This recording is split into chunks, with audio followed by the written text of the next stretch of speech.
Good morning. Hey, Nicholas home.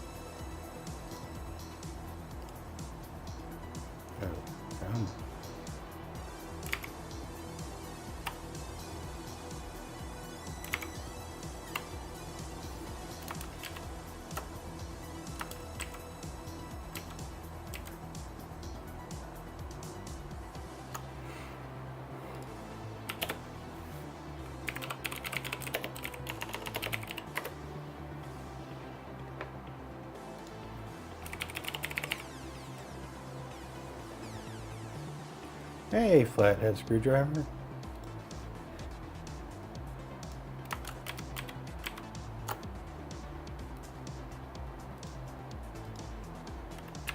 Thought Outlook was gonna take a crap on me.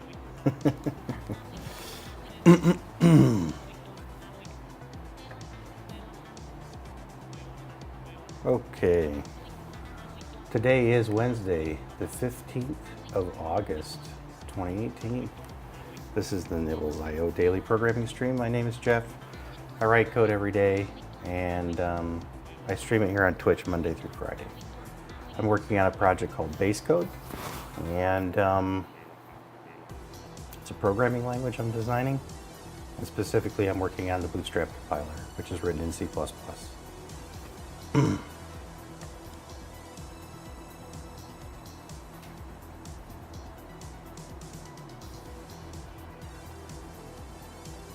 All right.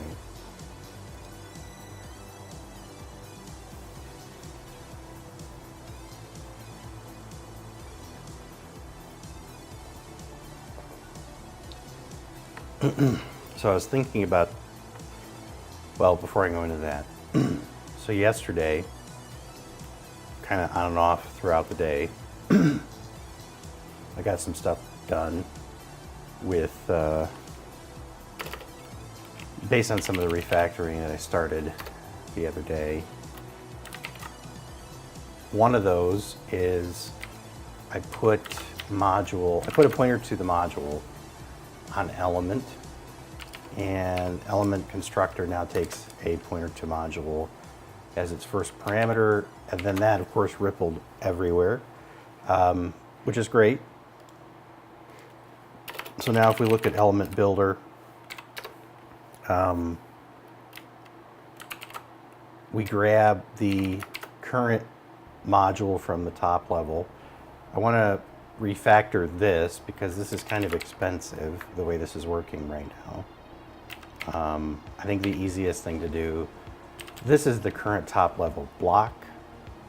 We probably just need another stack that just tracks the current top level module, and then we can just get that right away. But now every element, with the exception of program, which is the root, has a pointer to a module. So what that allowed me to do then was refactor the error methods into session instead of having them on program. And now we can just grab the module on the element, grab the source file for that module, and write on there. So, super great. Of course, during that process, I realized that, well, so the first, like I say, is this guy is calling this find module, which it only has to make one hop, but it's this, the way this method's written, it's expensive, right? Because it has to, it's calling walk parent elements, it's gotta, yeah. So this could be a lot less expensive than it is right now. So that's one of the first things that I've got to fix. The other thing that I need to fix is, oh, yeah. So if we look at emit context, so now emit context has to have compiler session. And I'm narrowing in on these things converging with one another, because, you know, session came along, I think, after the compiler or the emit context, and emit context has a lot of things that are similar to session, but specifically the interpreter, the assembler, the program, we don't need any of those on here. And then what I'm thinking one step further, since the session, the compiler session is kind of, it represents the entire compiler session, I think what actually should happen is the emit context should just live on the session, and we pass session everywhere. So right now, what that would mean is an element emit is taking a result, and a context would just take a session. And then we're going to have to tidy up all the spots. So I think the first thing to do there, and of course then the question is, no, okay, they're peers, so no big deal there. So I think what I would want to do here is undo what I did yesterday to get it to compile. We're going to take session off this.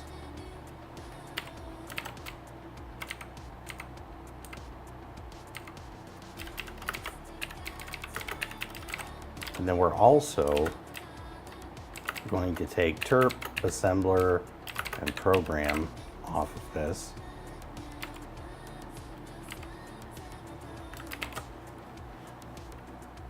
Now, before I get too excited,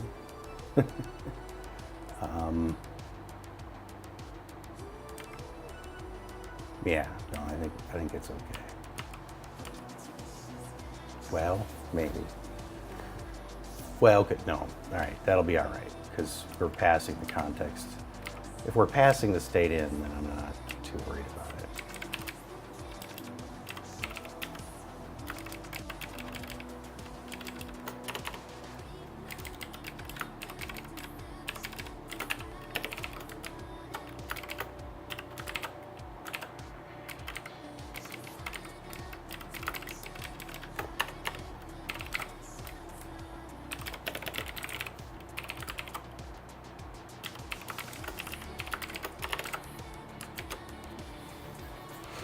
Okay, so now the emit context is much simpler than what it was, and so then on session, we're going to put the emit context t.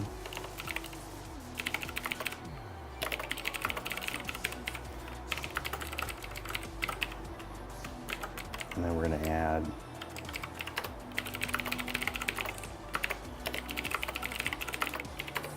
an accessor for it.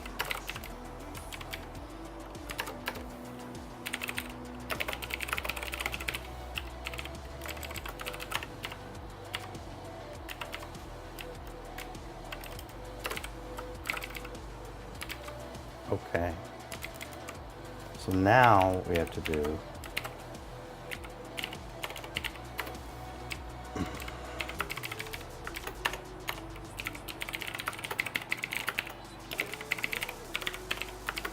is change this interface.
And so a lot of stuff is just going to change to session.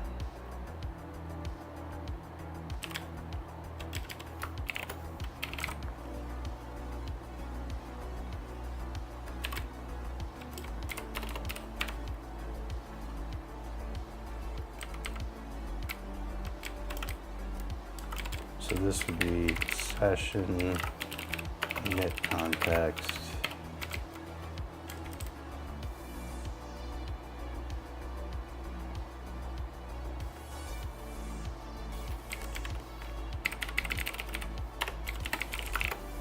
And we'll have to come back to this. This would be session program.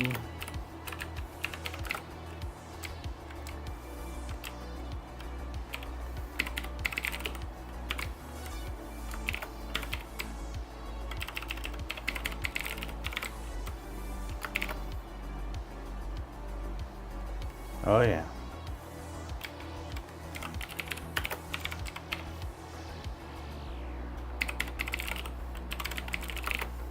You know you're doing something right if you're able to delete lots of code and things continue to work properly. That's a good sign. Very good sign.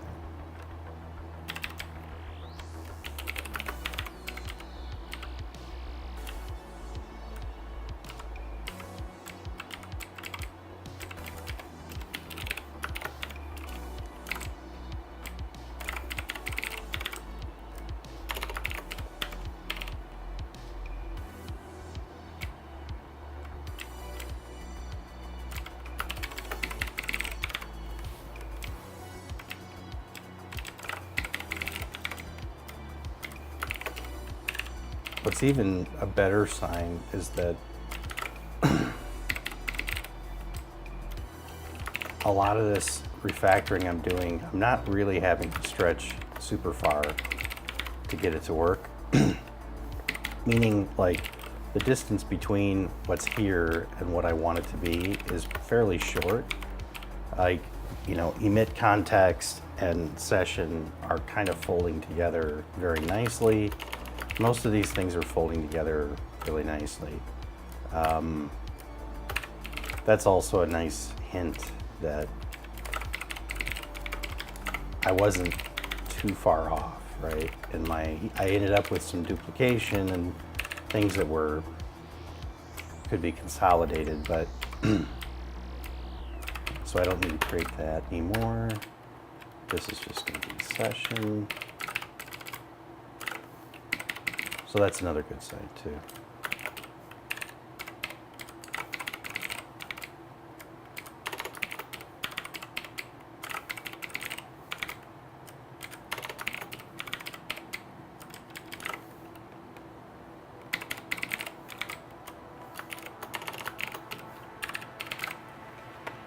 Okay, that cleans up the link program.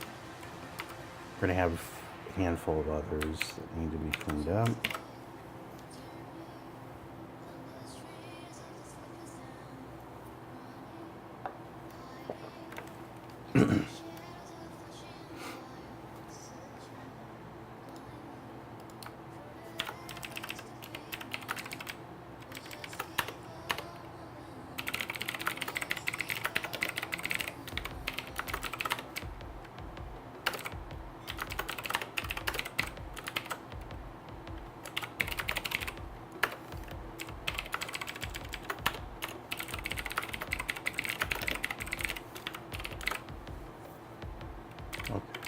So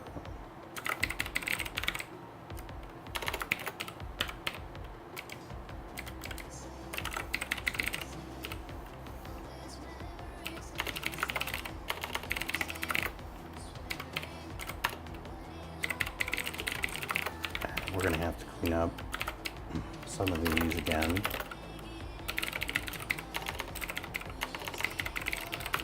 Because there's duplicate state. Right, we shouldn't have to pass this down.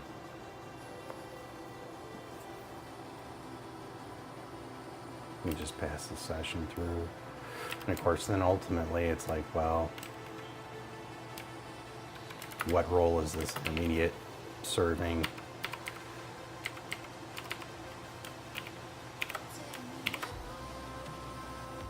Sometimes I find that I can make multiple consolidation steps in one, but often through bitter experience, I've learned that it's just better to do these things sequentially. Like, so, what do I mean by that?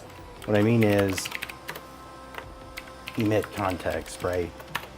In the back of my mind, I'm thinking it's probably going to end up going away. But I don't want to jump to that step quite yet because it's going to make the refactoring more difficult.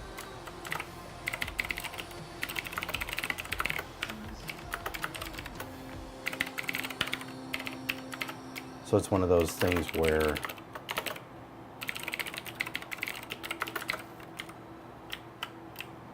it's kind of easier to see what the next step is incrementally once you get a previous step done.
See, this is, as I'm doing this, I'm thinking in the back of my head, okay, so what sorts of things can I do in metaprogramming to make this, like the underlying result of a metaprogram might be something that looks like this or similar to this in some fashion. But this process of having to go through and do this, I mean, yes, I get it, there are tools and I'm doing it the hard way, blah, blah, blah. Problem is the tools don't always work and, you know. But if this pattern were abstracted as a form of metaprogram, I could just change the definition of metaprogram and all of this boilerplate that I'm doing just goes away.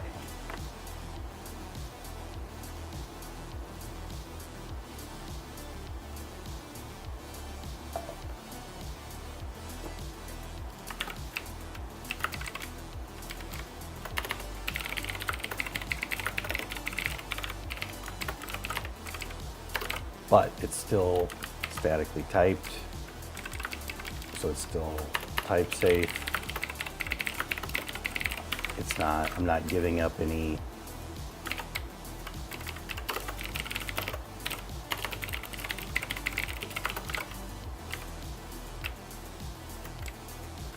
of the low-level power by doing it that way.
try finished binary operator.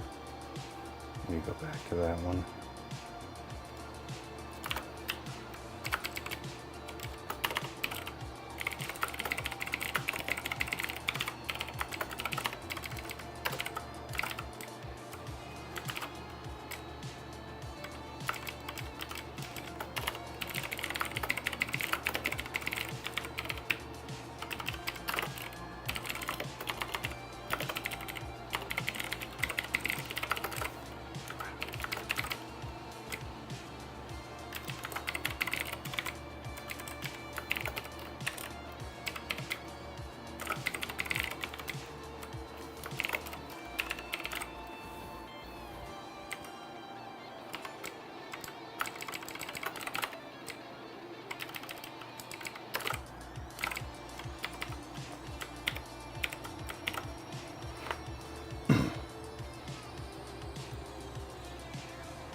Um,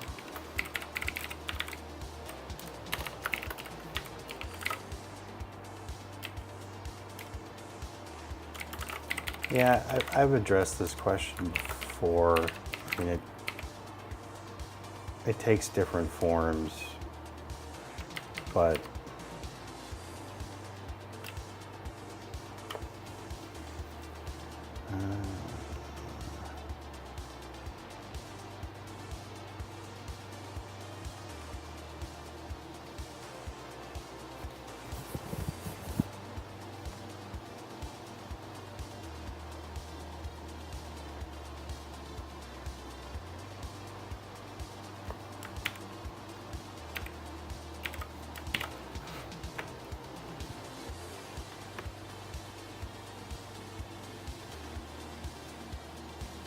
I'm going to try to answer this question in a slightly different way this time. I've answered it before from the perspective of the mechanics of the question, and why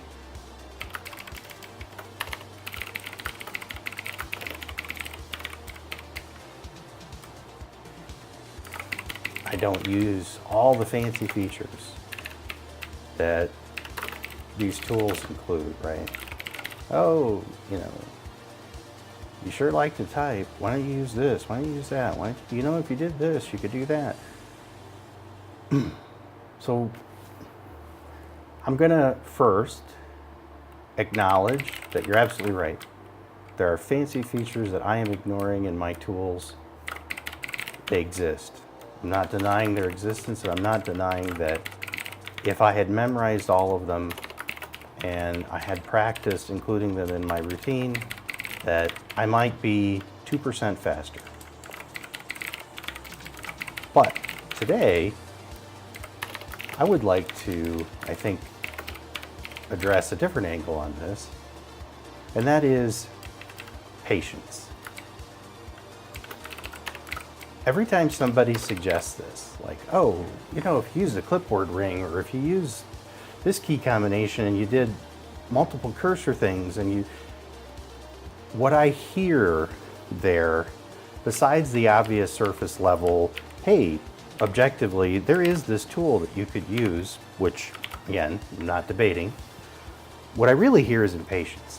What I really hear is, go faster, go faster. Get this. Why are you taking so long to do this? You could do this faster. But see, here's the thing. And maybe this is just me, because it's just me. But my experience is, I've watched people who use multiple cursors, use macros, write a script to do the refactoring, use the refactoring tools. And in the scenarios where they're actually more efficient, which is not a given, they're more efficient by 1%, meaning they save themselves 5 minutes. And I don't really care about those 5 minutes.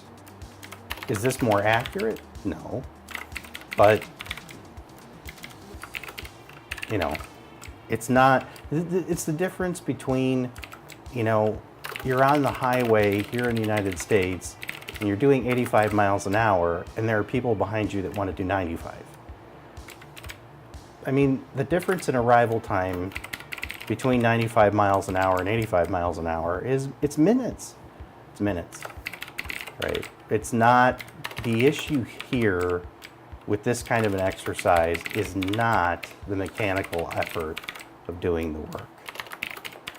And on top of that, and I've said this before, I like to do this sort of stuff this way because it gives me an opportunity to sort of review the code as I'm going through it, right? I mean, it's hard for me to convey what I'm thinking all the time, but as I'm doing this, I'm paying attention to what I have here. And I'm making notes in my head, like, I don't really like that, or, oh, that's gonna be a problem, or, that's something that probably should be refactored later. If I just stayed up here at, the master puppeteer level and used tools to do all the refactoring, I wouldn't have the opportunity to kind of reflect on what I'm doing, right? Now, again, we can argue which one, it's at that point that's a style and taste thing. But I would say try to cultivate your ability to be patient. It's a valuable skill when you're programming. If you're the kind of person who clicks on a button or clicks on something and then the mouse caret changes to a spinny or something or an hourglass, and then you click on the button 500 more times, you need to work on your patience. And to me, again, a lot of these suggestions of, there are 5,000 mega features that can do that like 35 seconds faster, that's what that sounds like to me.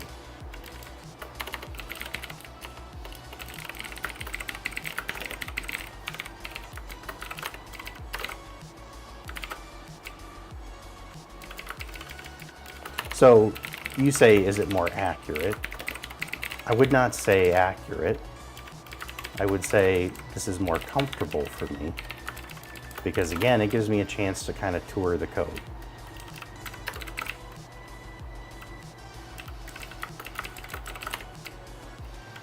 But at the same time, look, if you're an impatient person and you want to go super fast all the time, then use whatever tools and mechanisms you want to use, right? To each their own,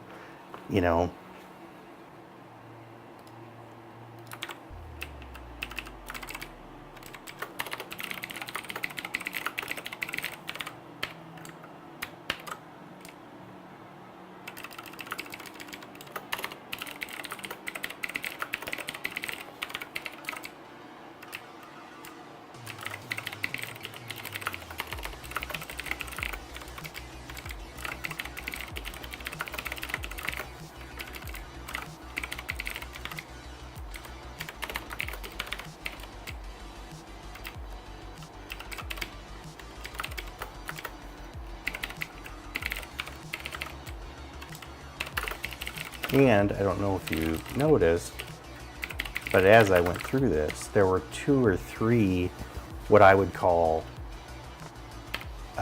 casualty refactorings related to this. And so if I tried to do this all with a tool, I would have still ended up with stuff that had blown up. And then I might not really be 100% clear. It would have surprised me. Like, oh, why isn't that working? Well, it's not working because there were secondary things related to the refactoring that also needed to be refactored. But if I was just approaching it from the angle of, I have to change all the emits, all the unemits, do that bulk go, I probably would have been surprised by the results.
Right, but you're watching me do this right now. How much clipboarding can I actually do here?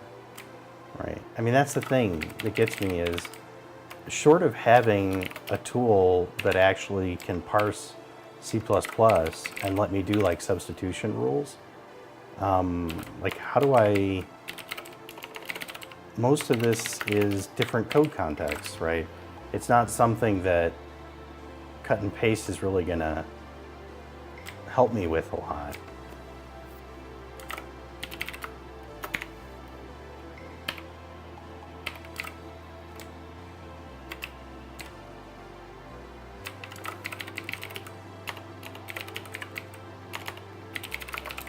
Hey, Kubises.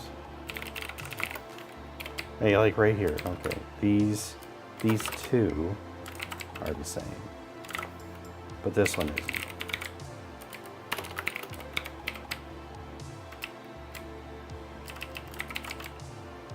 There you go. I used the clipboard 4 times.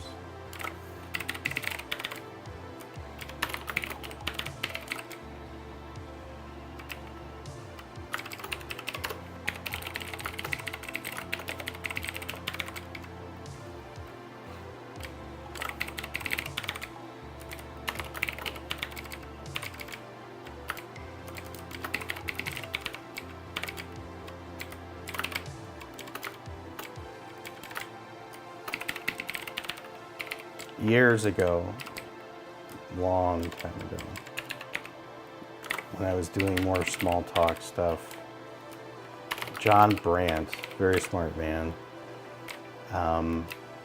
he was well known for having created a refactoring browser for Smalltalk, and it was all based around rewrite rules. So, of course, by definition, it understood Smalltalk code, and then you could write it wasn't regex, right? You could write complex lexical rules about how to change things. But even that, and Smalltalk is a very simplistic language lexically. I mean, it has practically no syntax whatsoever. Kind of like Lisp in that regard. I mean, it has a bit more syntax than Lisp, I guess, but not much.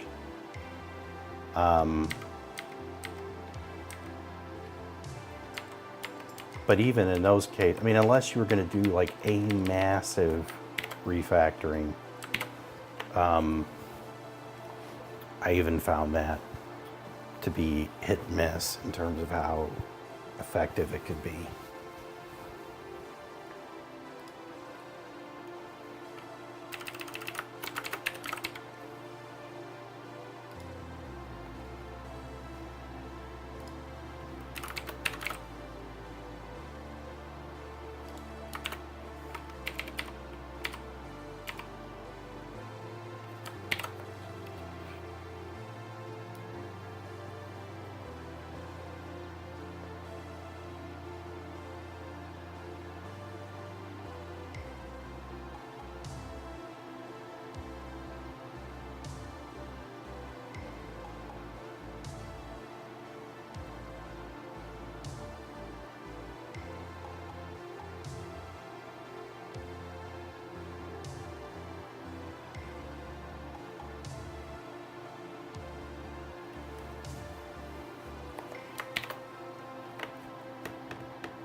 And there we go.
The reason program has assembler on it, but I'm going to take it off because we've got a lot of state that's shared. Doesn't need to be.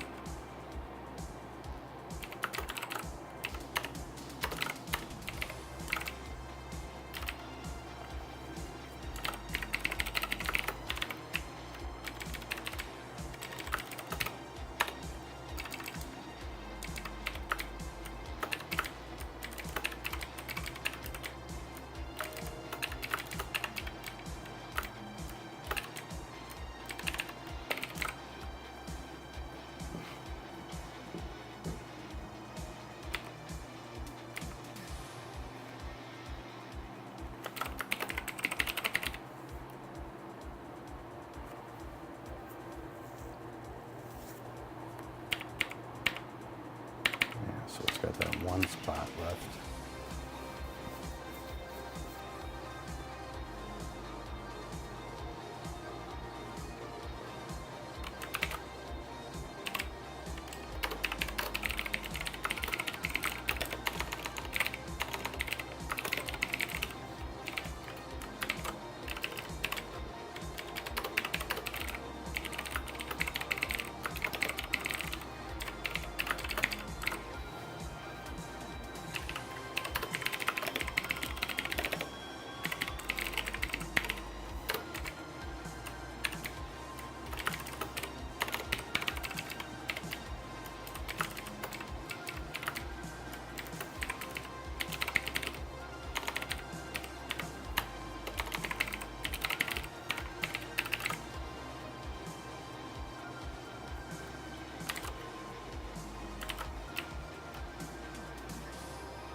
Okay.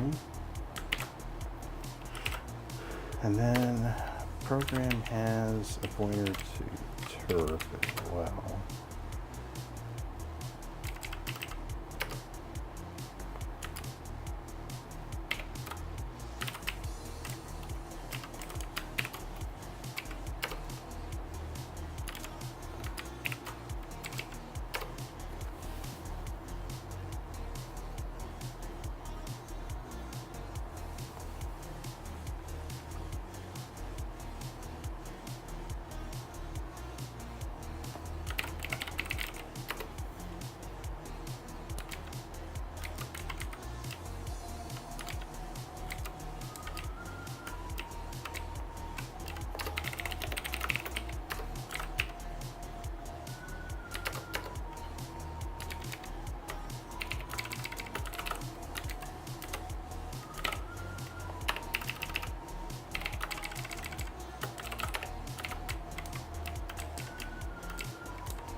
look at that.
Pixelogic Dev.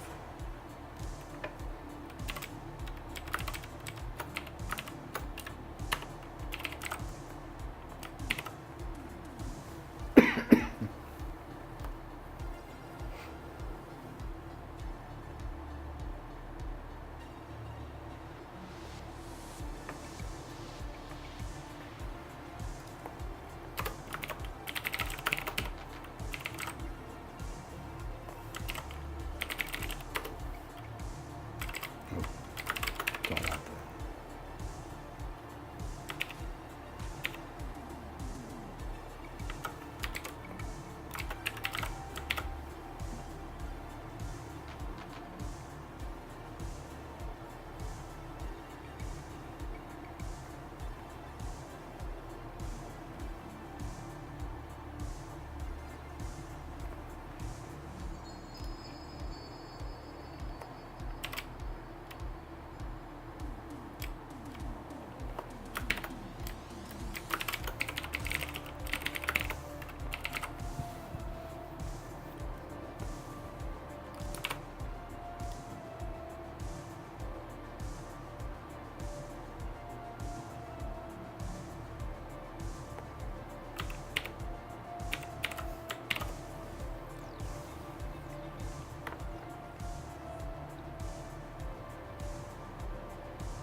Okay. That was some good stuff. So in session, I moved run, which was on program, to session because session owns the interpreter. Session owns the interpreter, it owns the program, it owns the assembler. I moved the emit context here. And I think eventually this is going to get refactored out. I'm not exactly certain what structure I want to replace it with yet, but something.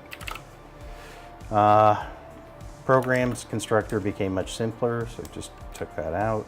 Move run that was on program to session, which, interestingly enough, I think, I didn't realize this, but I think I had implemented the same thing I had. So I can even just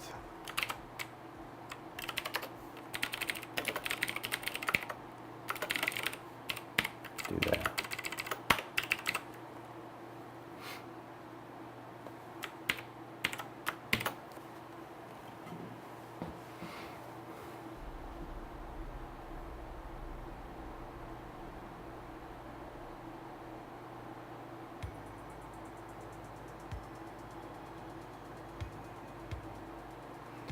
Simple is good. Perfect.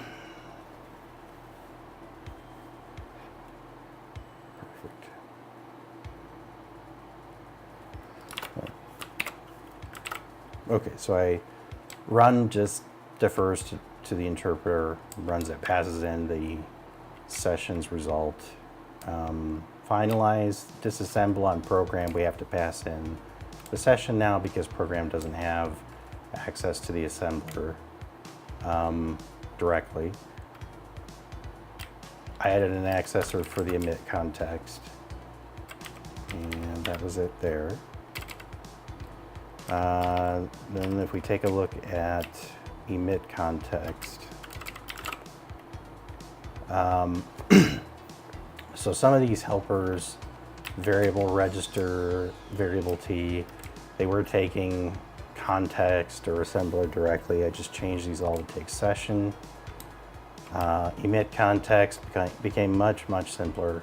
No more session in here, no more terp assembler program pointers. That's all owned by session. I simplified, I took out the result for allocate variable because it's not being used. I added, we have to pass the session in for free variable. And then I took out a lot of the state that session already has that the emit context doesn't need to keep. Pass the session through, just changed, the reference to stuff through session. And then, I guess program is the other biggie here. So the constructor on program, very simplified now, just default. No more terp pointer, no more assembler pointer on program. Disassemble, we pass in a reference to the session. Got rid of run, that's on session now. Got rid of access, the accessor to terp, don't need it. On emit, refactored that interface. So emit and on emit are now taking a session reference instead of a result and an emit context. In the program module, changed on emit to take the session reference, touched up everything for those changes there. Compile, grabbed a reference to the assembler because we're using it a couple times. Got rid of the terp accessor, got rid of run, pass in the session to disassemble so we can get at the assembler. And that was that. Then the rest of these are all changes to emit and on emit. Now they take a compiler session, and compiler session has all the state on it that we had before, plus more.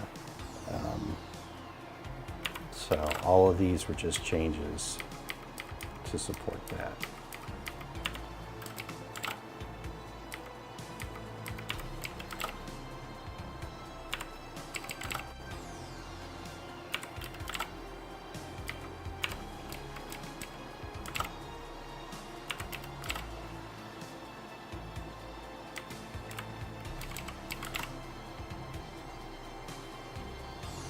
Yeah, so for element, register 4 changed, now we pass in session,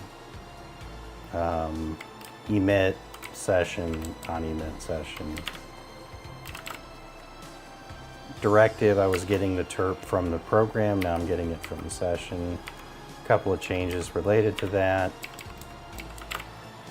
Element types, I was forward declaring emit context T here, and I was stuffing a pointer to that on the element register T. Now it's a session. I need to revisit this.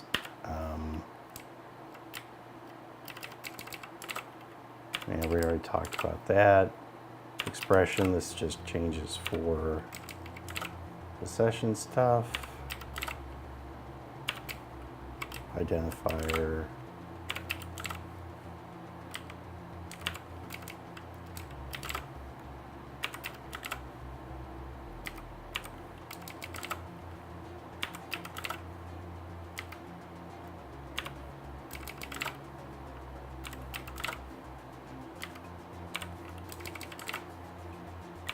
Yeah, these were all just changes for on emit.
All right, make sure I didn't change anything.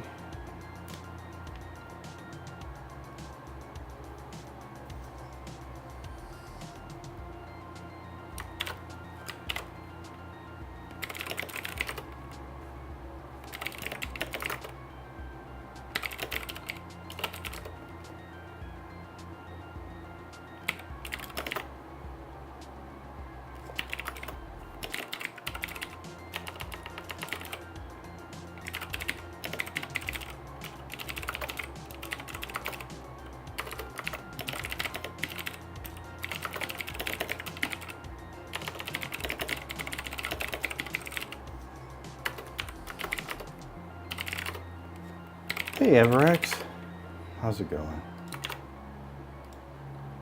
All right, I'm gonna take a really short break, grab some coffee, I'll be right back.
Okay, I'm back.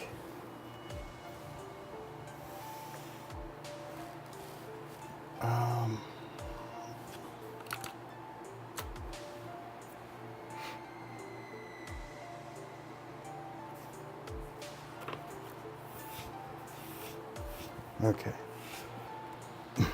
Thank you. So if I look at program, what's left?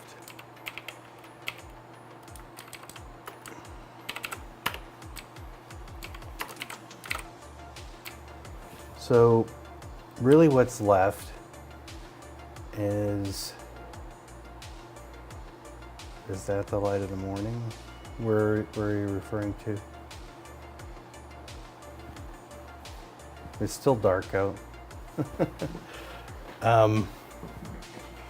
Probably another, oh.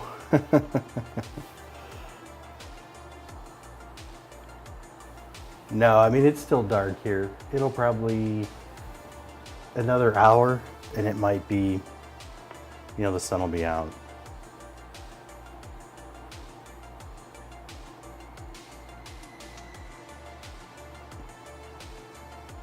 Oh, and no, it's, so the DSLR is showing you what my room really looks like. Like, the picture you're seeing now is much more color accurate to what the webcam showed. I mean, the webcam is okay, but it washes things out a lot.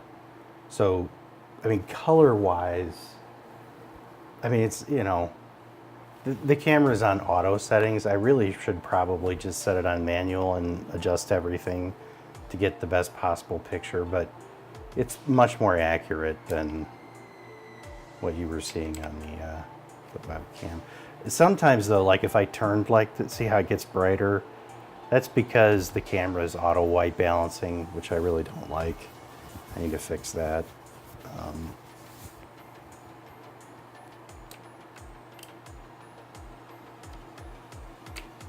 So yeah, what do I have left? What I have left in program is stuff related to scopes, types, the compiler, it's the compilation process itself. But yeah, it's pretty much finding types, adding types, and walking the hierarchy, whether it's the scope or parent elements. That's what's left.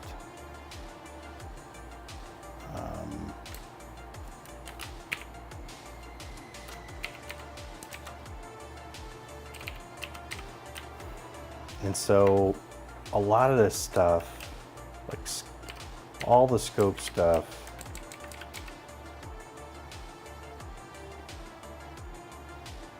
I'm feeling like this needs to be on something else. I still not sure exactly what I would want to call that. But whatever that is, I think whatever emit context was, and whatever this new thing is I'm thinking for the remainder of this, those two things become one. Like compiler state T or something, I don't know. I'm not sure. So I gotta think about that.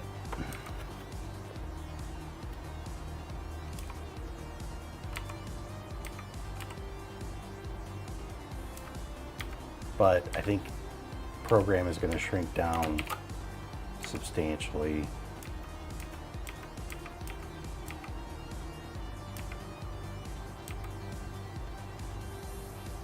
So the other thing I wanted to do was make another stack here.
right, make sure that works.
Oh no, Mr. Bill.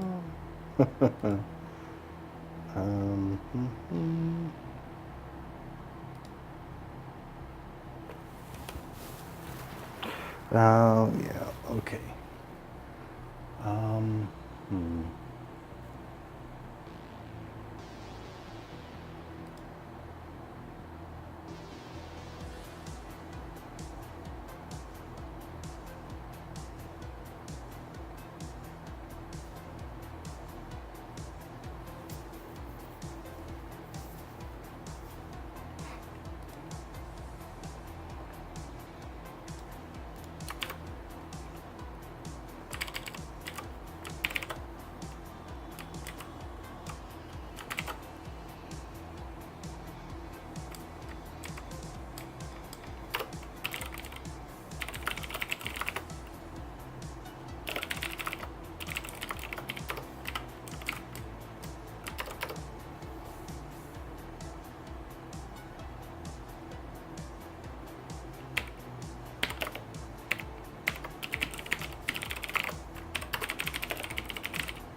Because that very first one, there is no module because it's the program.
And the survey says,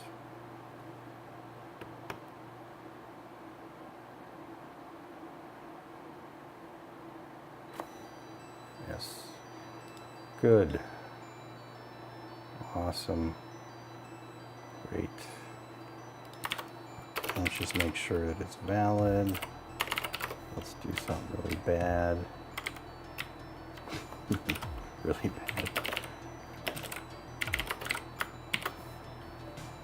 Oh no, we're going to cause an error.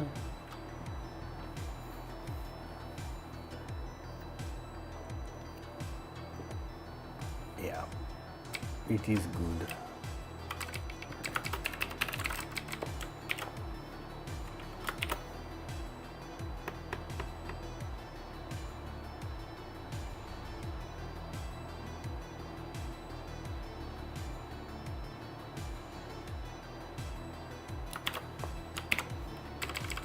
Okay, so on program, I move find type because this is something that's probably going to end up going somewhere else. I added another stack specifically to track what the current module is, because we know based on the processing of the AST, we're at a certain module in the process.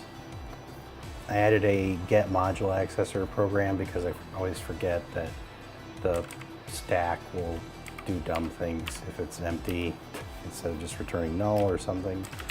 And then I just replaced everything in element builder instead of doing a find module and passing in the current top block and then having it have to walk and find it. We already know what the current module is. We just grab the pointer to it. So that's hopefully much more efficient. And then in the AST evaluator for module, we push the module on the module stack, and when we're done, we pop it off. Piece of cake.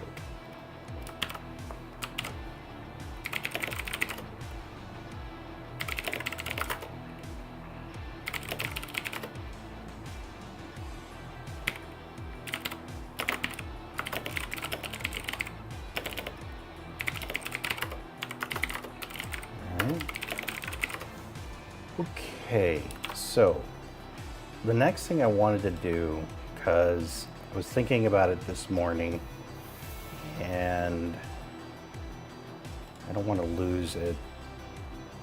I was thinking about, okay, what has to happen? What order do I want to do things in? So obviously I'm in this process of refactoring this and implementing cast and transmute, which, I'm going to continue to do and finish those. But, in the grand scheme of things, I want to get to this point where I can start writing a Basecode program that would be like my integration test, would be my functional test for the compiler and the language. And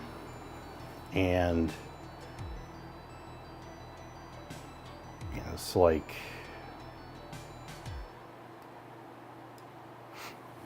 what does that look like? So we do need to handle alloc and free. I'm busy cleaning stuff up. We need to do a line of, size of, type of. Now see, type of is actually kind of interesting. It's kind of its own thing.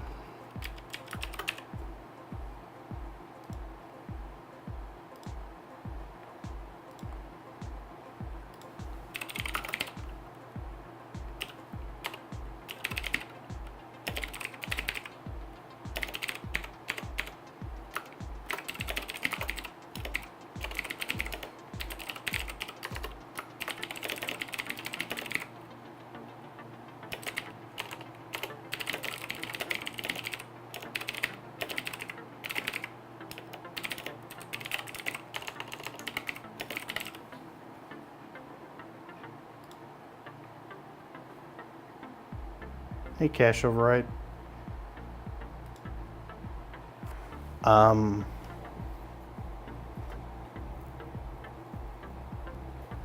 Address of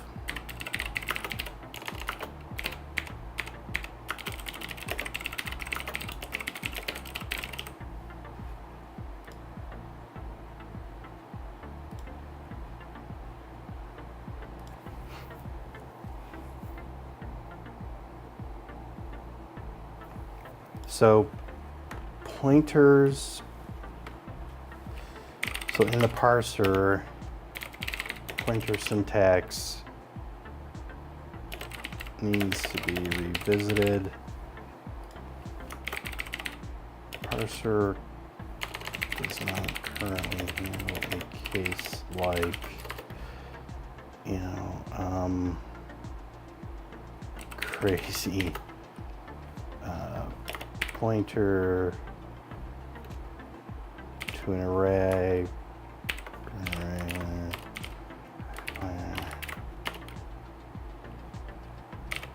of U8, right? So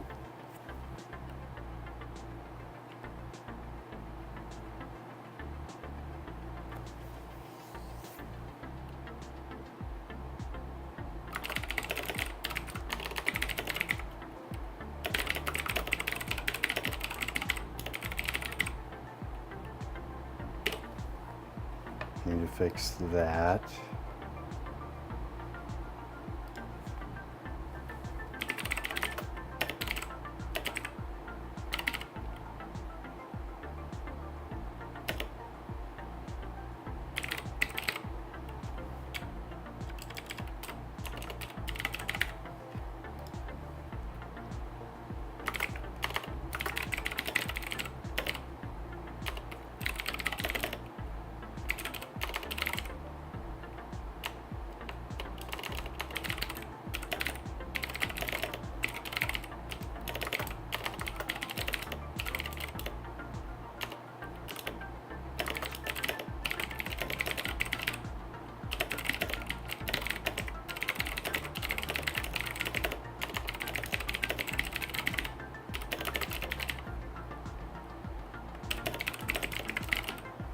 So label parsing's a little tricky.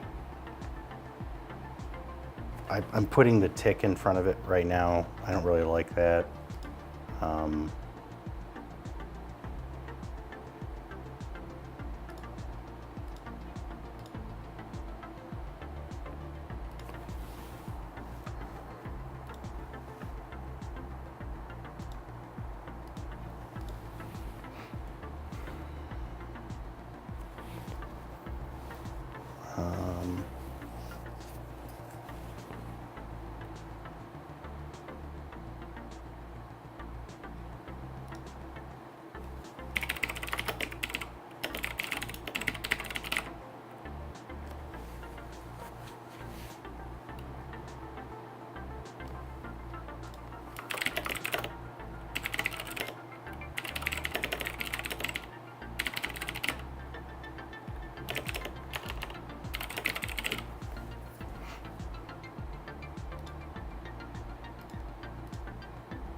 So the parser doesn't handle pointer dereferences.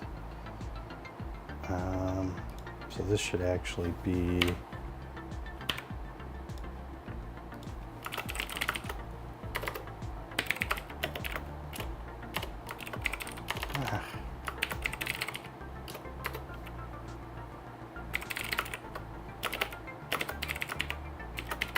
something like that. It's not that. Food. That.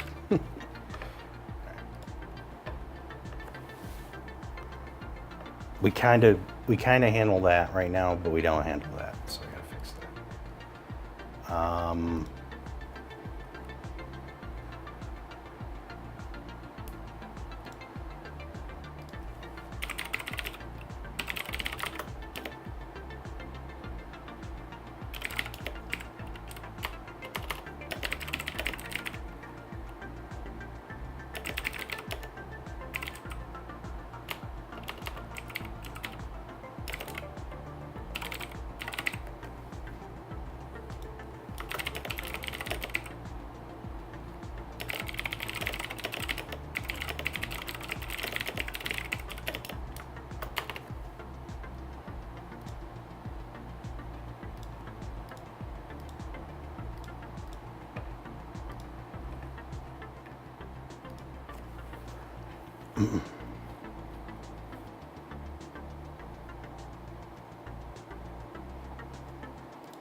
So I had this construct called alias that was meant for creating type aliases, but I've decided that I'm going to have this constant assignment operator.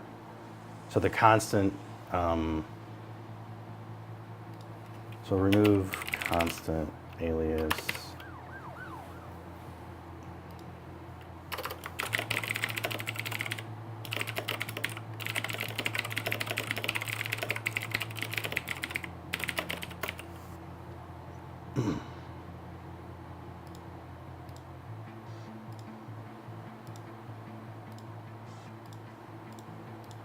So instead of having multiple things that kind of do the same thing, I want to have just the constant assignment operator.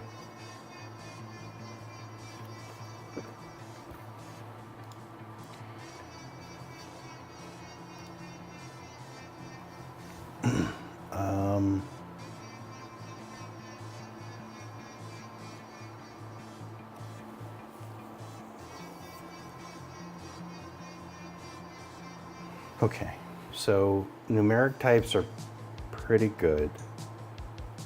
We need to test and finalize, which I kind of had in this. Add test code for binary and unary operators for each type. So this guy is going to kind of kick out, I think, some bugs and things that need to be addressed. But we need to basically make sure that all the binary, relational, and unary operators work for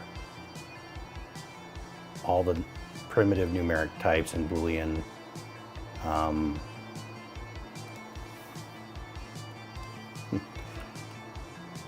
Emit type initializers.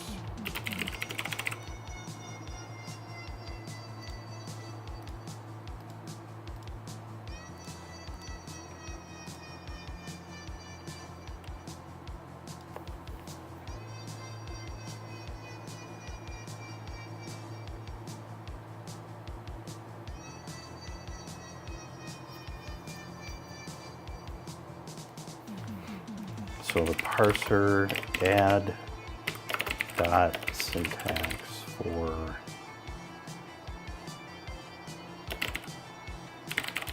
dereference navigation. For example,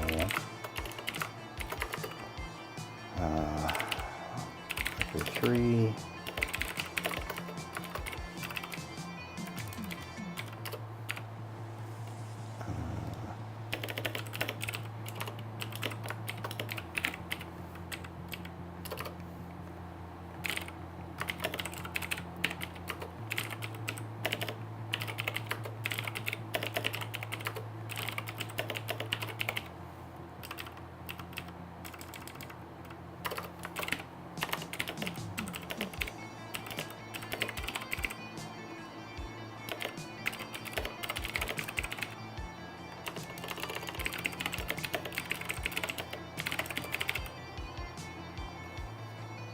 I had this working at one point early on, but then I changed a bunch of stuff and it broke, and then I never put it back, which is okay because a lot of what I've been doing hasn't really depended on that.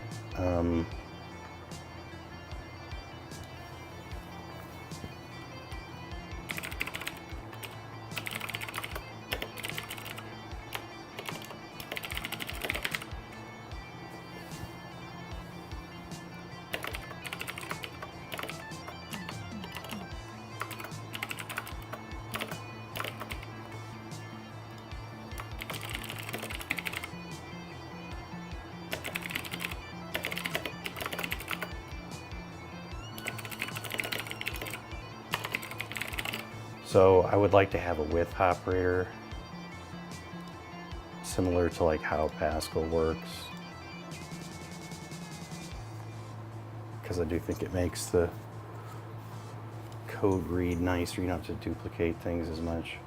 Kind of is like the designated initializers in C. So once we get the the dot syntax working, then it shouldn't be much of a leap to get with working.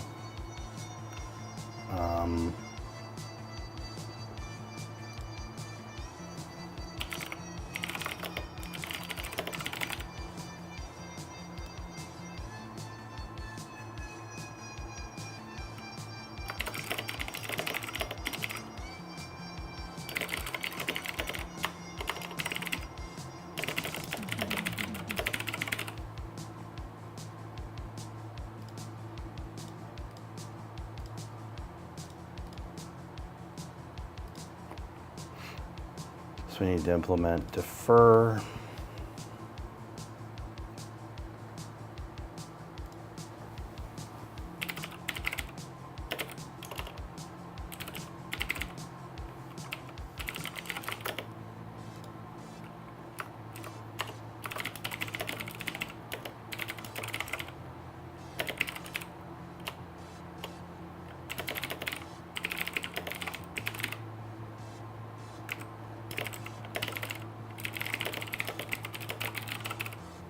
So we just have bugs with these.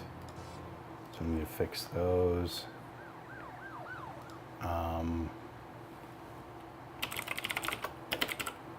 Fix short circuit bug.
Add string support.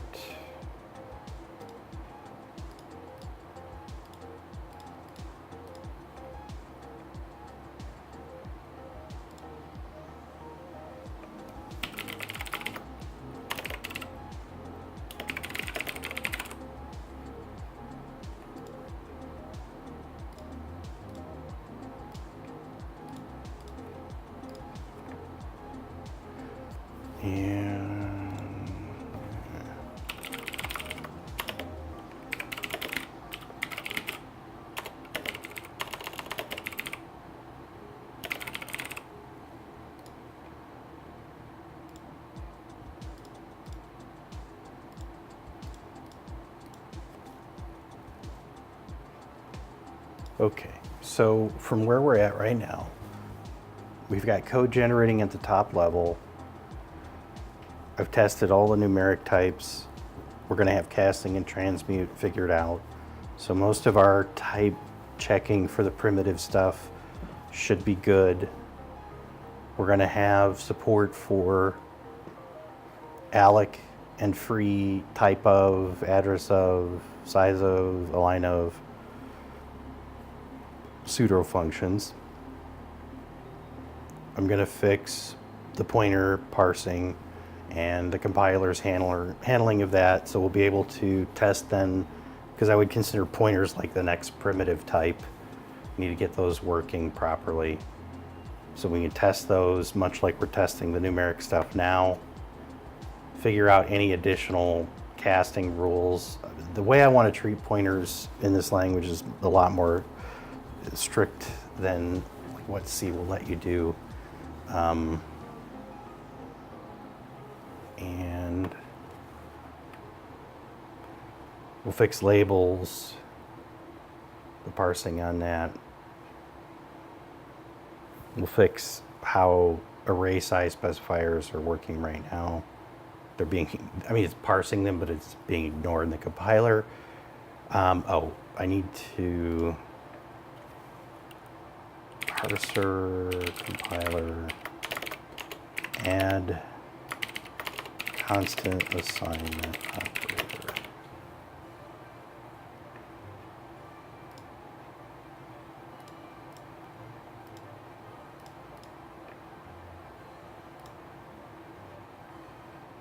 So we'll fix the constant assignment stuff.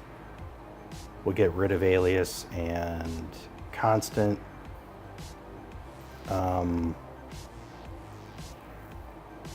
We'll add support. We'll fix all the relational stuff. We'll fix if else. That stuff should work. We'll implement defer. We'll implement the with. We'll add for and while loops. Then we need to, on the compiler side, implement correct stack framing for scopes.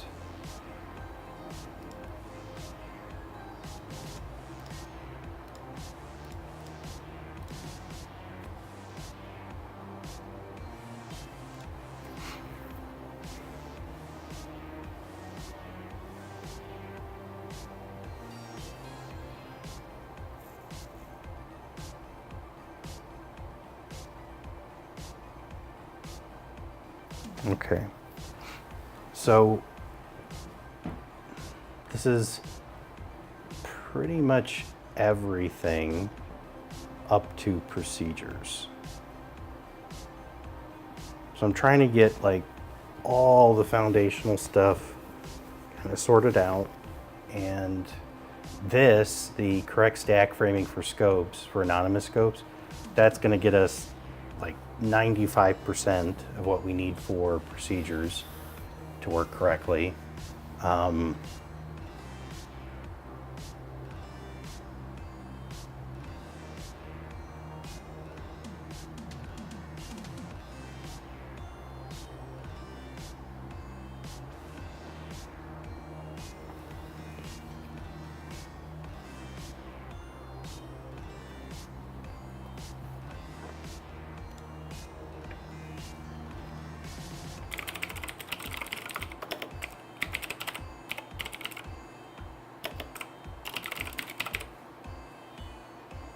Need a switch. I'm not exactly sure what I want that to look like yet. So, but we need that.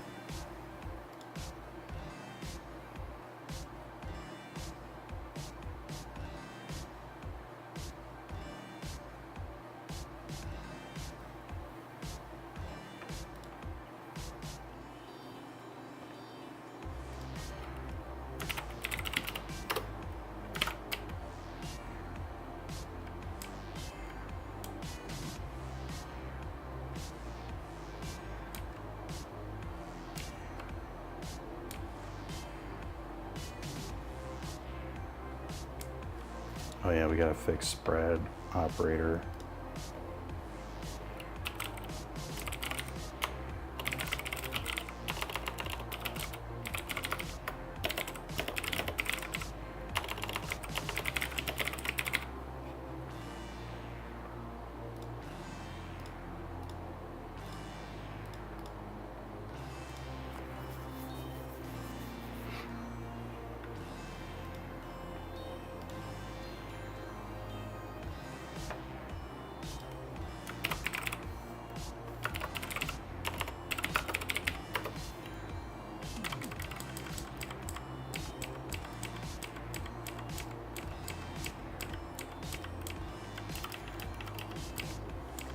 Okay, so yeah, we need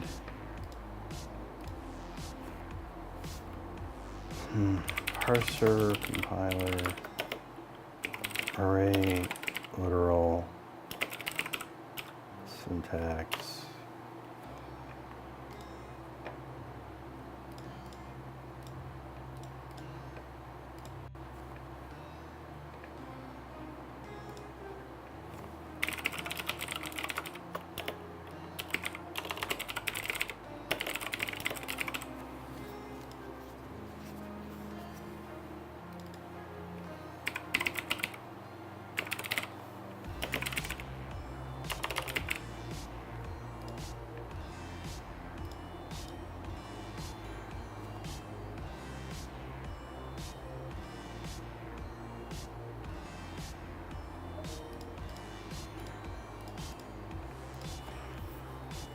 So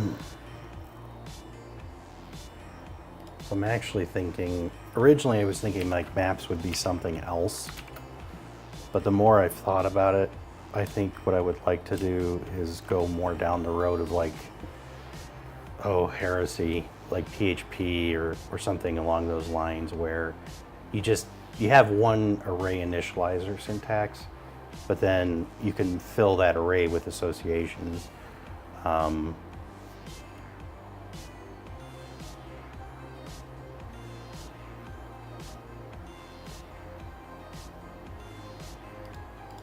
So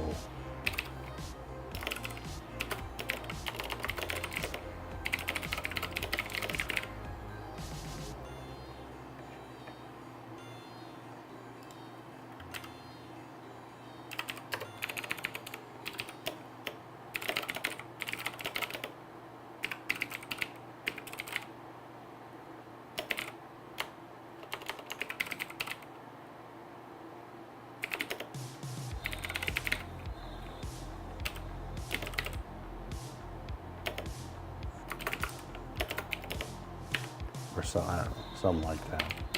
We'll figure out what the syntax looks like, but so we're going to keep with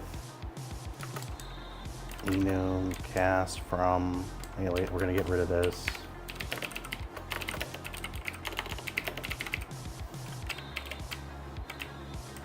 Return extend, this dies, we don't need this anymore. For in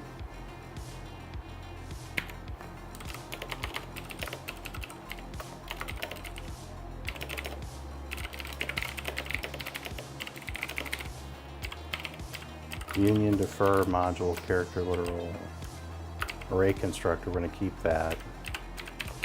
So this would be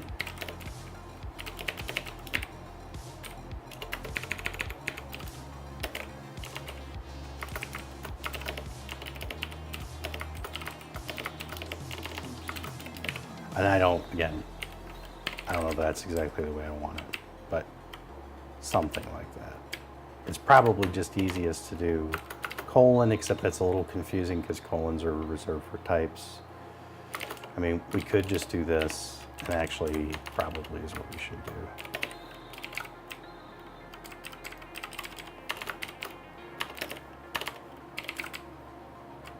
Else if, yeah, switch. We're gonna have something, struct import, yep, continue, this goes away. Namespace, yep, subscripts, return array, yeah. So,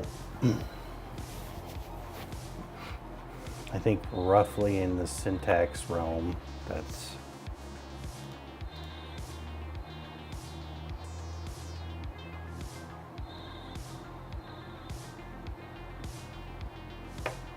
okay. So if I finish all of these, then at the top level, we would be able to create namespaces, we'd be able to import from namespaces, we'd be able to add modules, import namespaces from modules. We'd be able to define variables of any of the primitive types. We'd be able to create type aliases using the constant assignment operator. We'd be able to create constants with the constant assignment operator. We'd be able to create strings, arrays, pointers, dereference pointers, dereference composite types using the dot operator. You shorten that syntax with for loops and while loops. And one of the reasons why I want to get labels right is because we want to be able to continue to a label and break a label to avoid the dreaded goto issue. We also need labels eventually for like binary includes and some other stuff like that that's really low level, but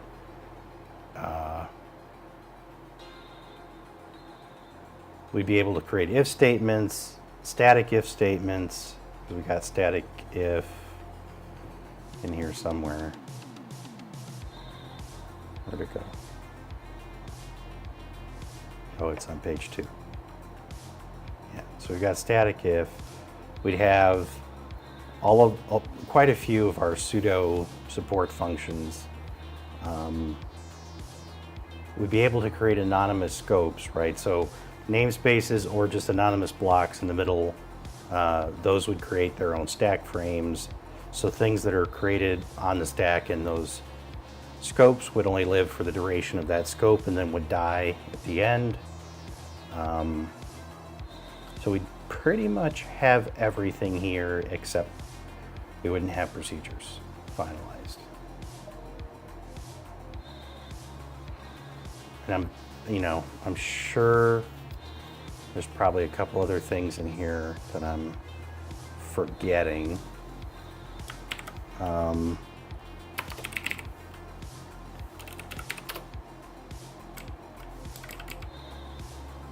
Yeah, so I've got this. Initializers, finalizers, stack frames in general. I think getting the scope / stack frame stuff working, period, will more or less get us in that direction. So that would take care of that. I've already got that. Oh, right. So we need to, I have a couple of shorthand operators I don't have support for. So parser, compiler, add support for shortcut binary operators. So plus equal, minus equal, divide equal, mod equal, and or equal.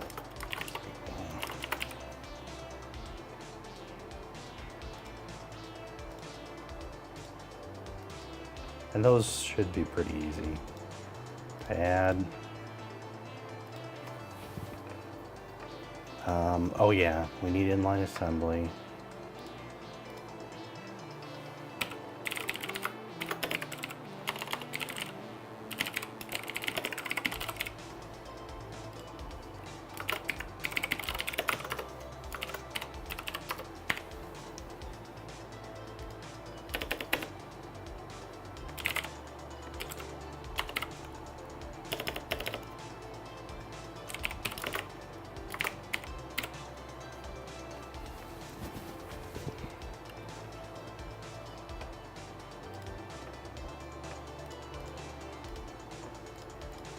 And really all that's missing for the inline assembly is just the parser for the textual format of that.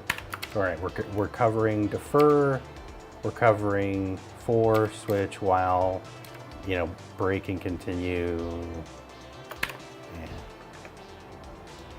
might as well be explicit.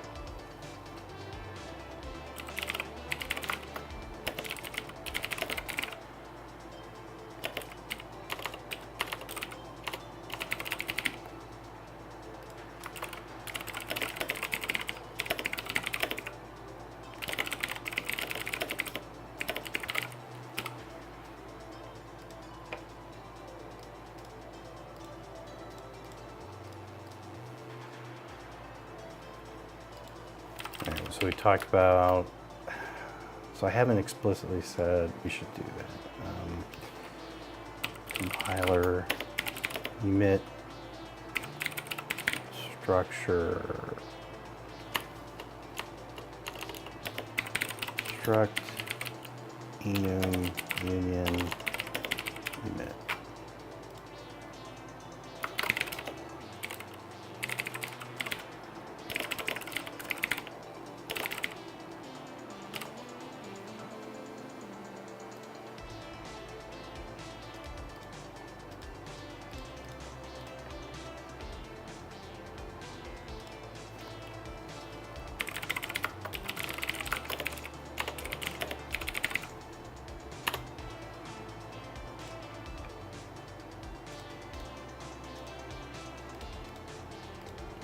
We need to handle the tuple type. All right, so yes. So then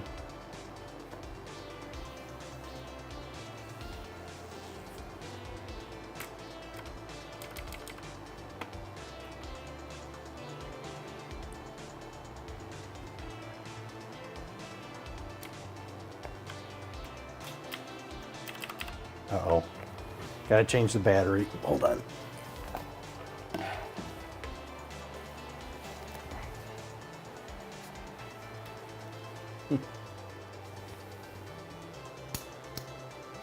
I wish my power supply would show up. It's probably coming from China though.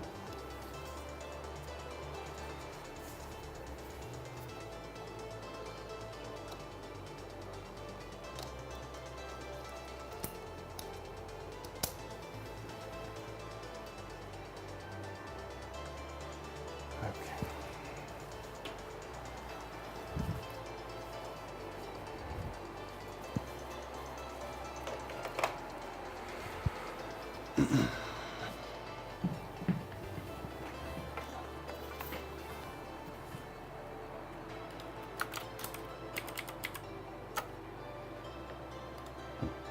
There it goes.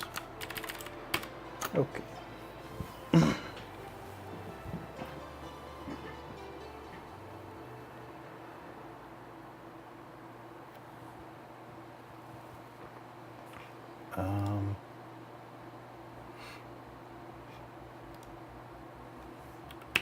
So I think we've kind of, yeah, I need to fix that.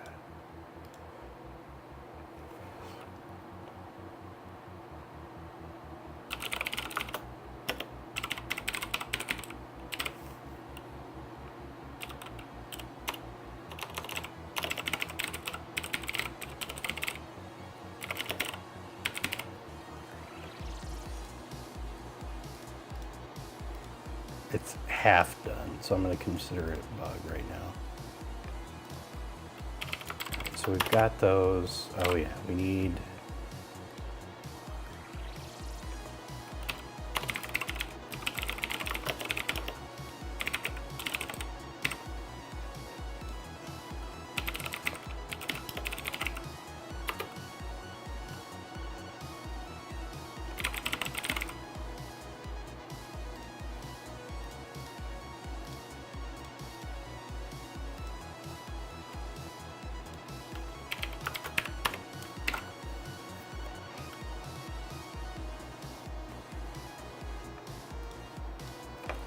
And we had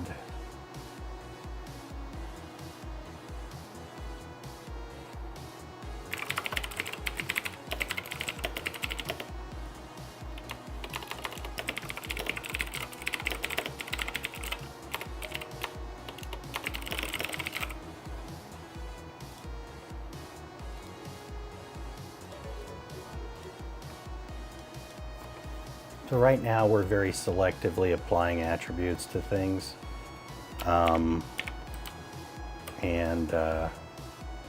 It should be much more generic than it is right now.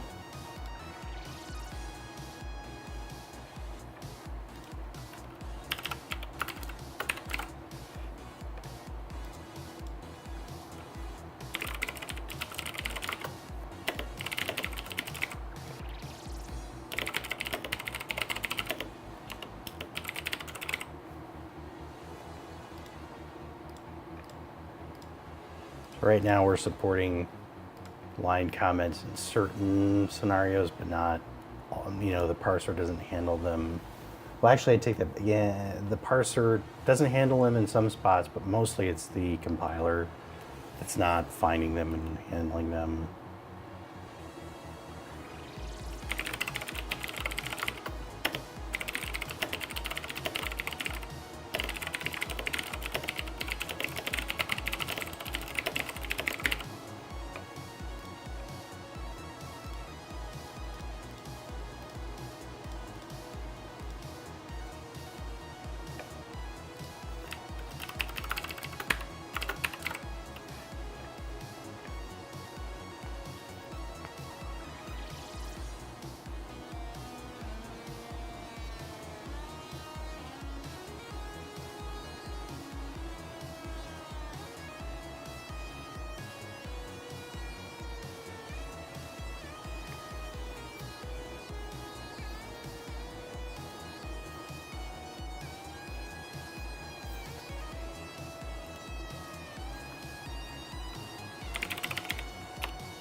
So I want all of this, I want statements to be expressions, because I think there are cases where that sort of, wasn't this kind of the thing that got Guido in trouble with Python?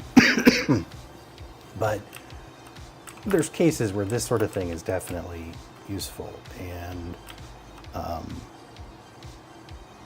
so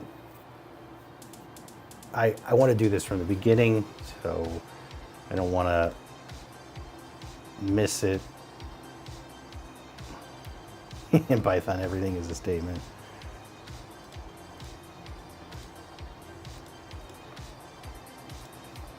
So I want to be able to make sure that that works, because I also kind of think that down the road, when I start getting into the beta type functionality with defining your own languages and doing matching and things, these sorts of structures are going to be much more convenient there. Okay, so let's do native instruction flow layers code generation.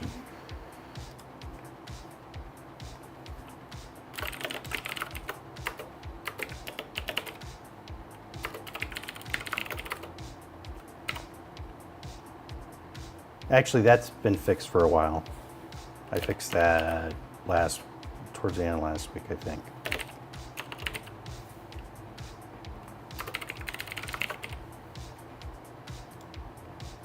That got fixed as part of, oops, darn it.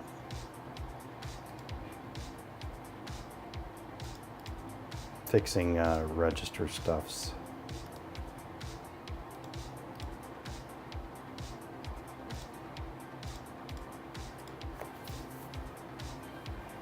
And just to make sure it is in fact still working,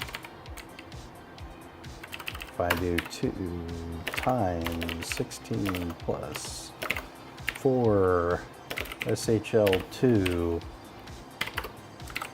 that should generate a whole bunch of code that does nothing. Well, it doesn't do nothing, it just goes into a register and is ignored.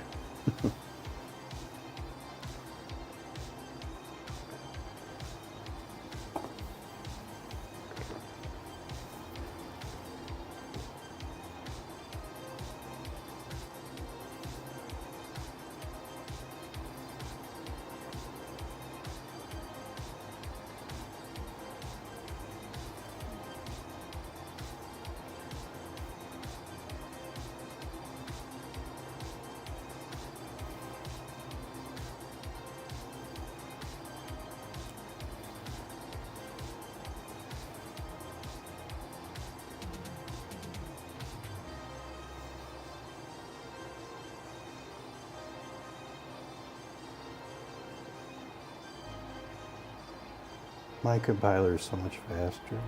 I can't wait till I can start using it. Yep. So let's look at the code it generated.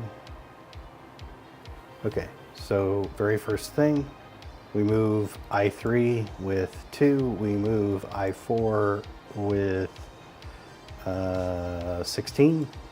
Right. We multiply 2 times 16, and we put that in I0. Then we move 4 into I3, and we move 2 into I4, then we shift left, then we add the result of all those together, and it goes into register I2, but it's not being assigned anything, so then that's it. It just silently does nothing. So yeah, no, that I fixed that as part of the, when I was reworking how all that register stuff was done. There were issues. Yeah, we need a static and runtime assert. So compiler assert and compiler assert directive.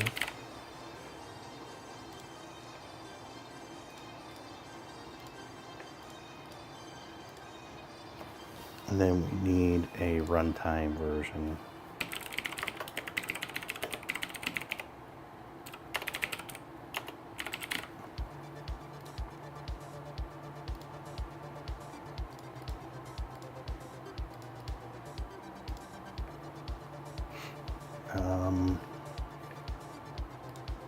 Atomics are going to be handled as a library thing.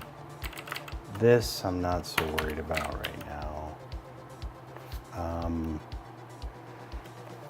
Yeah, transaction commit rollback.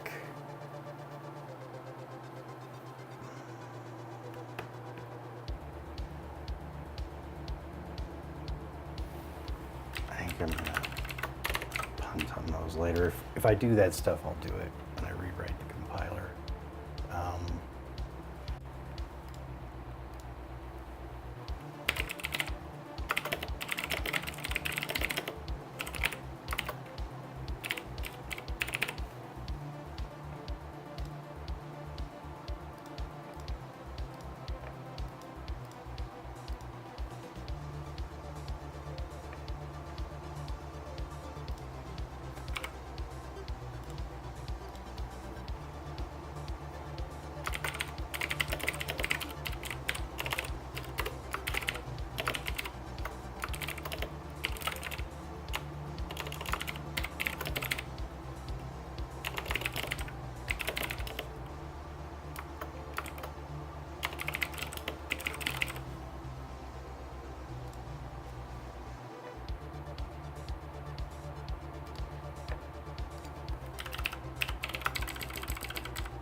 Okay, so I think that captures everything from the old to-do. And that captures a lot of what was in my head.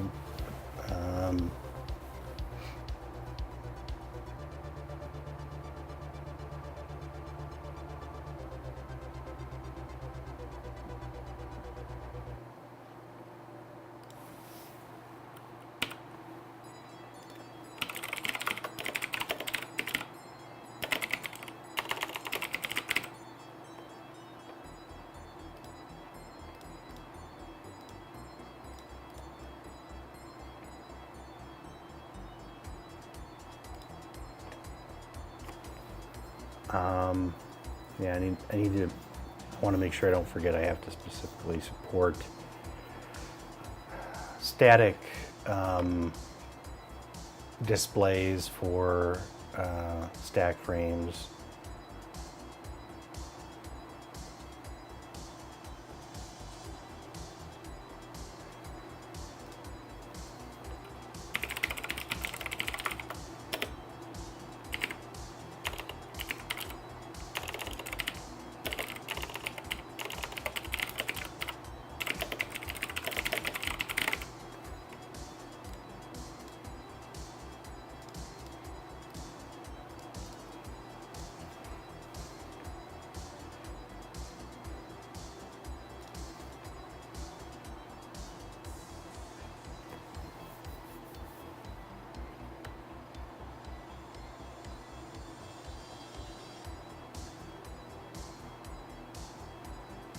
Okay, I think that captures most everything.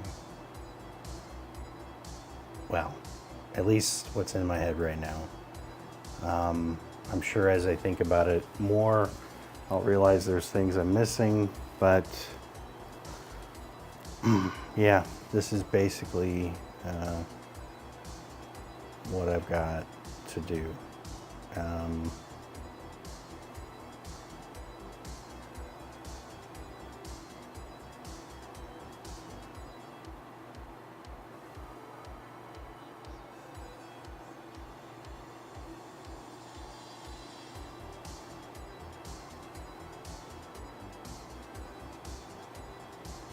Like I say, as we go through stuff, there's probably going to be a ton more, but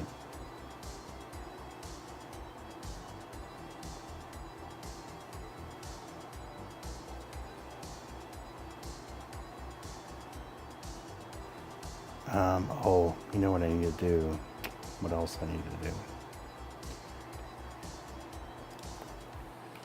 Compiler.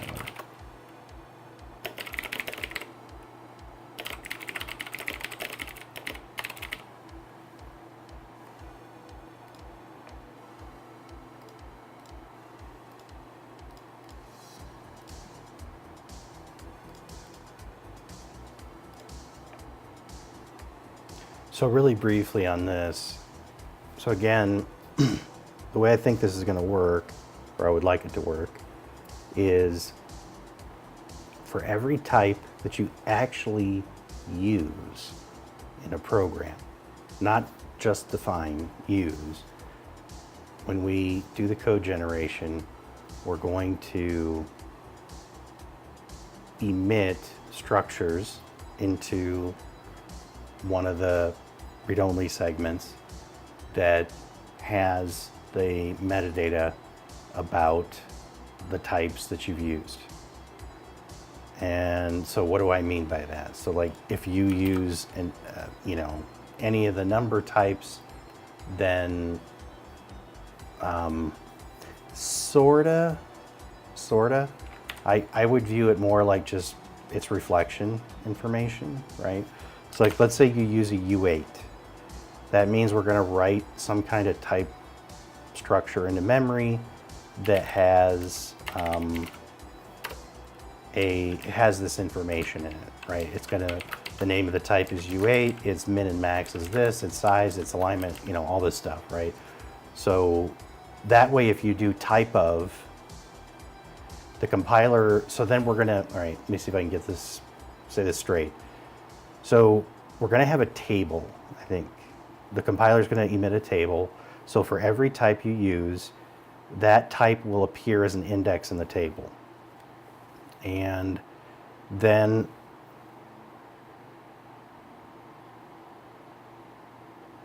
whenever the compiler encounters a type of instruction during compilation, the compiler is going to know what type that is.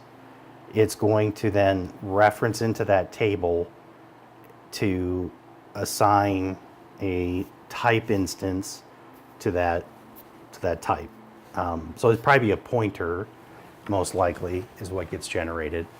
And that's how I think runtime, type information would work. And then for things like any, so we do have an any type, that's tagged, right, with the type. So at compile time,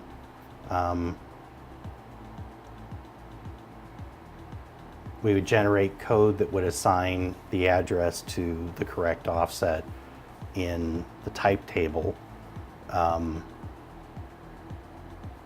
then at runtime, you can, the any type, you can say, well, what's the first thing, what's the second thing, and it'll point you at, it'll be a pointer at that type, and that'll have all the metadata about that type.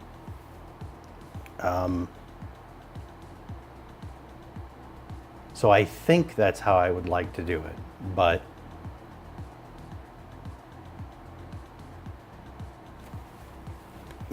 I haven't 100% made up my mind. Because what I'm trying to avoid, I don't want to have to tag like all the primitive types. And I don't think that's necessary. Because again, this is all compile time stuff.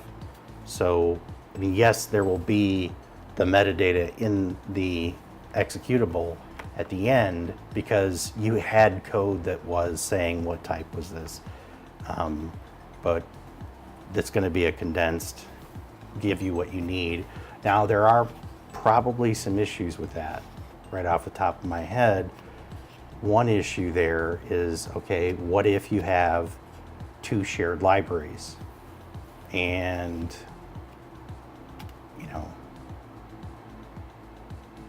you try to pass a union or an any or something across boundaries,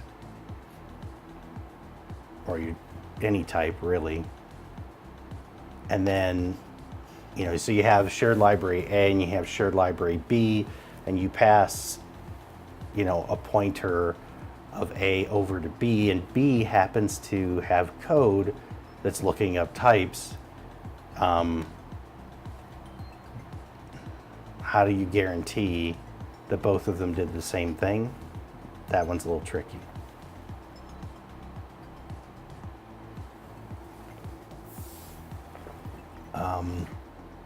So I have to think about that. I mean, obviously there's ways to do it, but that starts to become expensive, potentially. So, but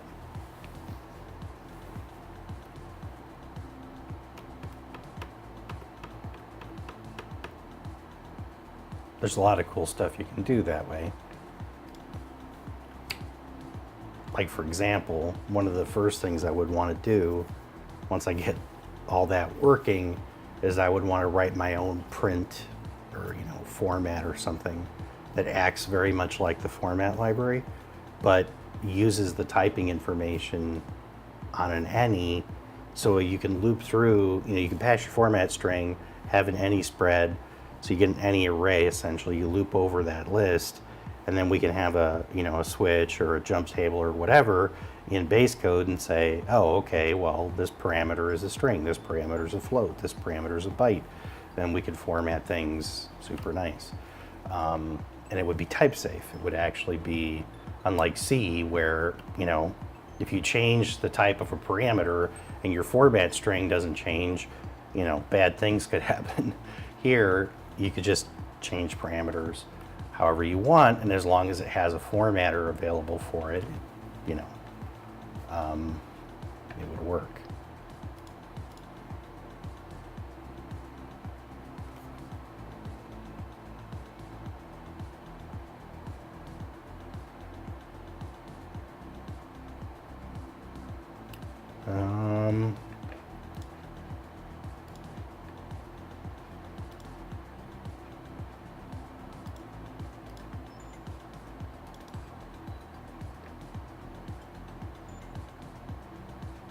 Right, so this would change to that. Technically, I would say namespaces also would use the constant assignment.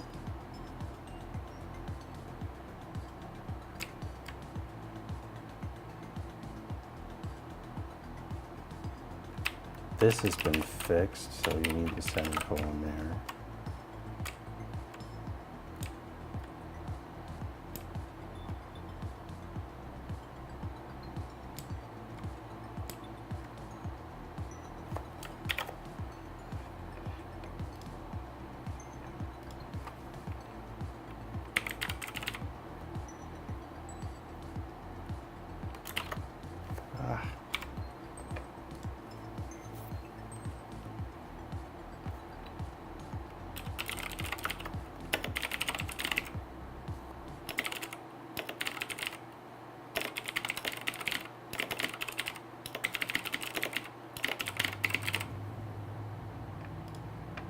This isn't really being asserted right now. I remembered that.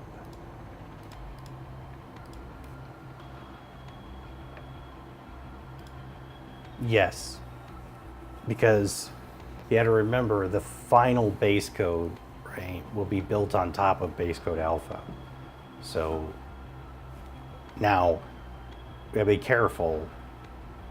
Will it be compatible with the C++ Bootstrap compiler? Probably not. Again, the Bootstrap compiler is going to have a lifespan of roughly 1 year.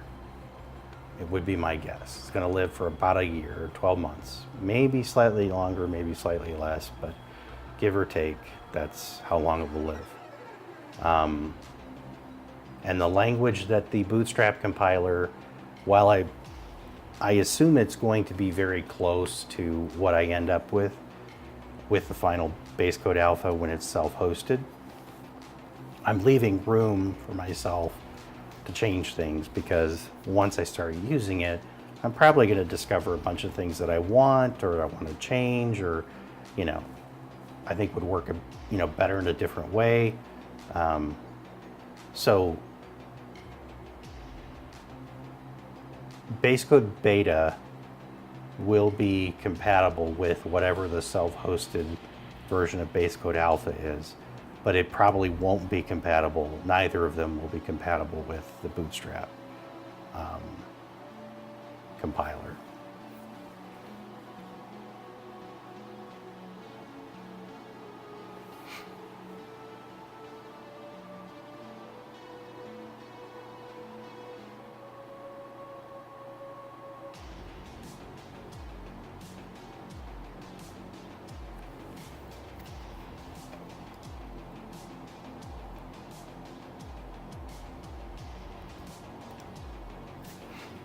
Um,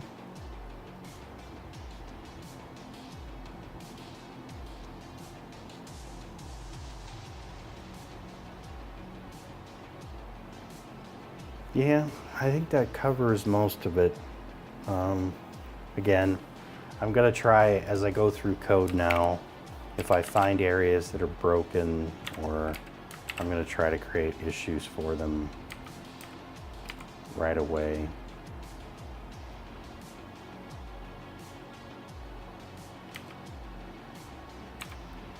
Oh, I know what else I forgot. Thank you, good job, Cole.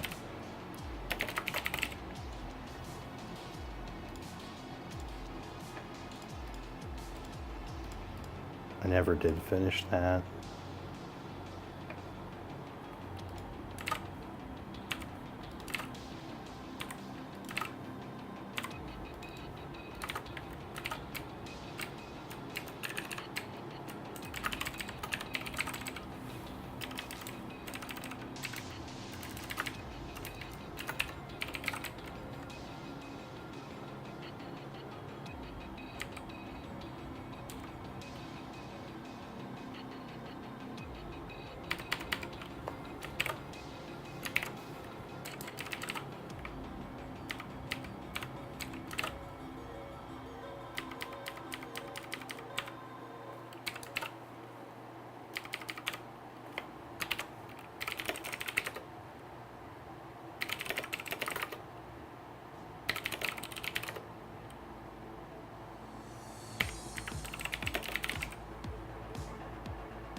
Okay, I think that's gonna about do it for me today.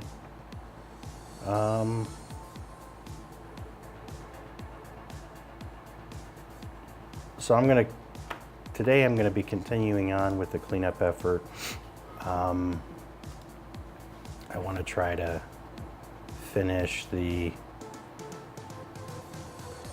cleanup of program. I want to try to do the consolidation on the assignment stuff, and try to get, definitely I think transient's going to be pretty easy.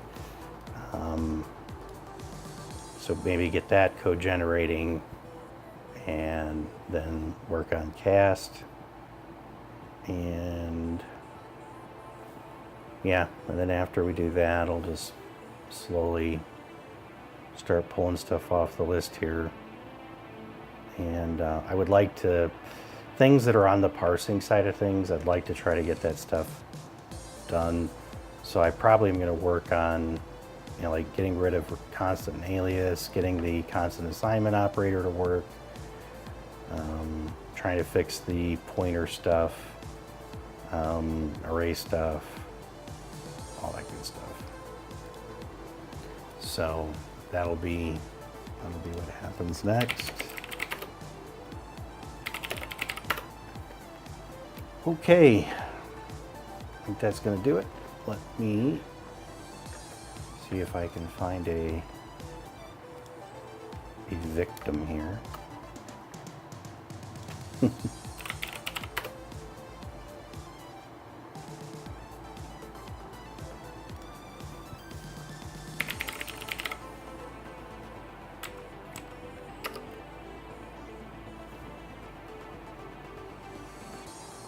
We got somebody learning JavaScript and refactoring code.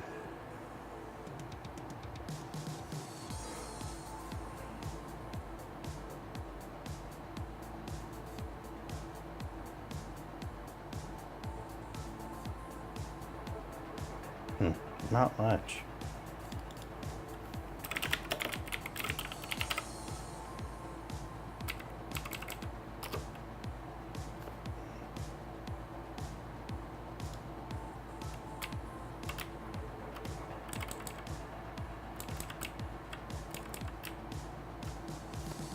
Or is it game development? I guess game development.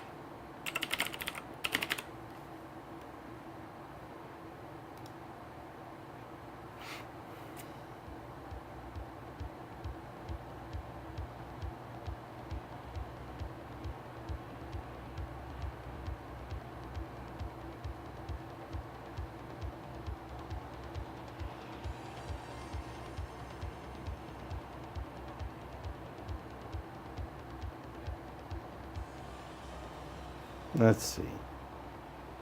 Official Dark Knight Studio.